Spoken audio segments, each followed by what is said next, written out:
Yuk kenalan dengan 9 penyanyi cantik dan kece dari era 90-an ini.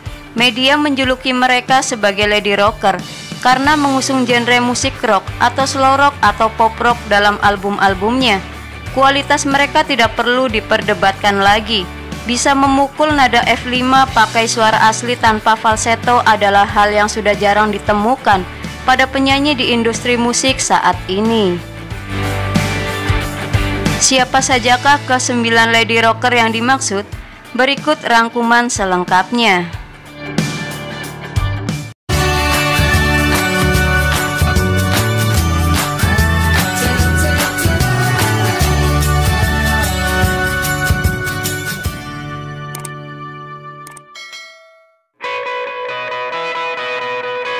Yang pertama ada Nicky Astria. Nicky Astria lahir pada 18 Oktober 1967, merupakan kiblat dari semua lady rocker era 90-an. Namanya terkenal di industri musik setelah merilis album Jarum Neraka di tahun 1985. Disusul kemudian hits seperti Tangan-Tangan Setan, Gersang, Uang, Cinta di Kota Tua, Bias Sinar, dan lain-lain. Saat tren lagu rock Malaysia melanda industri musik, Nicky Astria juga merekam karya komposer Malaysia seperti lagu Mengapa, lagu Kau, lagu Samar Bayangan, dan lain-lain. Sampai sekarang Nicky Astria masih konsisten di jalur musik rock. Yang kedua ada Mel Sandi.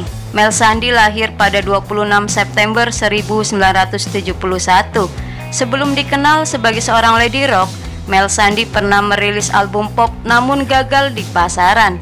Baru lewat album Biang Lala yang dirilis pada tahun 1989, namanya perlahan dikenal oleh masyarakat. Hits lain dari Mel Sandi adalah Nyanyian Badai, Ulah Tuan dan Nyonya, Biang Keladi, Galau, dan lain-lain. Mel Sandi juga berkolaborasi dengan grup Metal Boys. Salah satu kelebihannya adalah piawai membawakan lagu bergenre speed metal. Meski jarang tampil di TV, Mel Sandi masih aktif di panggung pertunjukan musik rock. Yang ketiga ada Anggun C. Sasmi. Anggun C. Sasmi lahir pada 29 April 1974. Hits seperti Mimpi, Tua-Tua Keladi, Gaya Remaja, Si Roy, dan lain-lain pasti sudah tidak asing lagi di telinga remaja era 90-an. Di usia remaja saat itu, Anggun telah melahirkan banyak lagu hits. Pada tahun 1994, dia hijrah ke Perancis dan merilis album internasional pertamanya pada tahun 1997 saat usia Anggun 23 tahun. Saat ini Anggun sudah meninggalkan image rocknya dan bertransformasi ke genre musik pop yang bernuansa Eropa dan masih eksis di industri musik Indonesia dan Perancis. Yang keempat ada Ita Purnamasari. Ita Purnamasari lahir pada 15 Juli 1967. Hits Cintaku Padamu melambungkan namanya ke industri musik Indonesia pada tahun 1992. Memang lagu ini lebih condong ke genre pop ballad, tapi sebelumnya Ita sudah merilis beberapa album bernuansa rock seperti Penari Ular, Selamat Tinggal Mimpi, Cakrawala Cinta, dan lain-lain. Tapi baru lewat lagu Cintaku Padamu, namanya dikenal secara luas oleh publik. Salah satu keistimewaannya adalah bisa bernyanyi sambil memainkan instrumen piano. Yang kelima ada Connie Dio. Connie Dio lahir pada 15 Juni 1975. Namanya terkenal di industri musik Indonesia setelah menyanyikan karya milik Dedi Dores berjudul Setitik Air di tahun 1991. Dedi Dores yang saat itu sukses menciptakan lagu laris untuk Nika Ardila menjadi inspirasi bagi lady rock pendatang baru untuk mencuri perhatian penikmat musik Indonesia. Beberapa lagu Connie Dio yang jadi hits adalah Langkah Pasti, Bawalah Aku Pergi, Belenggu Pintu Cinta, dan lain-lain. Yang keenam ada Inka Christy. Inka Christy lahir pada 20 Januari 1973. Sebelum terkenal sebagai Inka Christy, Inka pernah merilis album memakai nama Rini CH, tapi album itu gagal di pasaran. Namanya terkenal setelah berduet dengan penyanyi tenar Malaysia yaitu Amy Search di tahun 1991. Single Cinta Kita melambungkan nama Inka Christy ke jajaran lady rock potensial saat itu. Inka pun sangat identik dengan image rock Melayu karena kebanyakan lagu-lagu hitsnya seperti Gambaran Cinta, Rela, Nafas Cinta, dan lain-lain ditulis oleh komposer asal Malaysia. Yang ketujuh ada Poppy Mercury. Poppy Mercury lahir pada 15 November 1972. Nama belakang Mercury diberikan oleh manajernya kepada Poppy karena saat masih menjadi vokalis sebuah band di tempat Poppy bekerja, di mana bandnya tersebut kerap kali membawakan lagu-lagu dari Queen. Poppy sendiri mengidolakan Freddie Mercury, sang vokalis Queen. Hits pertama Poppy Mercury di industri musik Indonesia adalah Terlalu Pagi yang dirilis pada tahun 1990, sebuah lagu yang diciptakan oleh Roshid Sumantri dan musiknya digarap oleh Dedi Dores. Namanya semakin terkenal setelah merilis album Surat Undangan pada tahun 1992. Hits lain dari Poppy Mercury adalah Antara Jakarta dan Penang, Terlambat Sudah, Badai Asmara, dan lain-lain.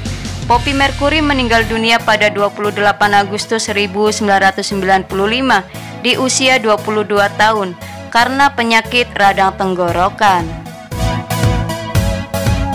Yang kedelapan ada Nike Ardilla. Nike Ardilla lahir pada 27 Desember 1975.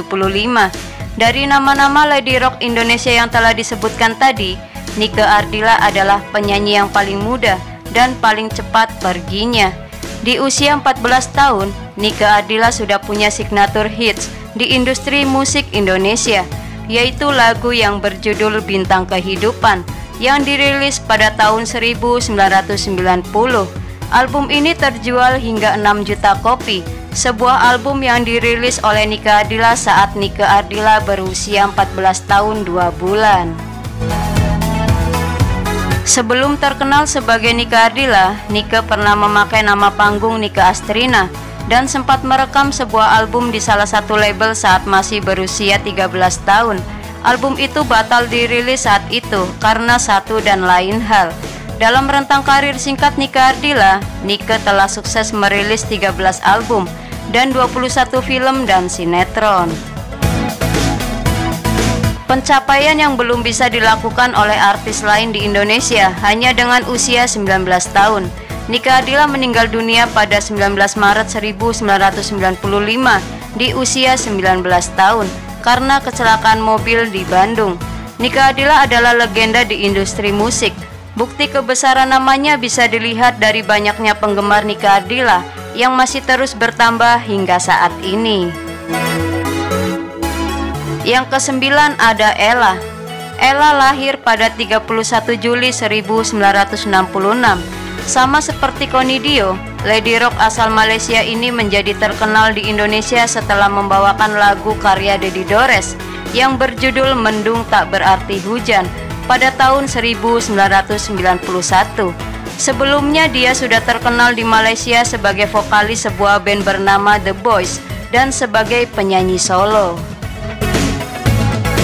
Pada tahun 1994, Ella pernah bekerja sama dengan musisi Amerika dan Jepang dalam proyek album Ella USA yang direkam di California. Sampai saat ini Ella masih produktif merilis album atau single di Malaysia.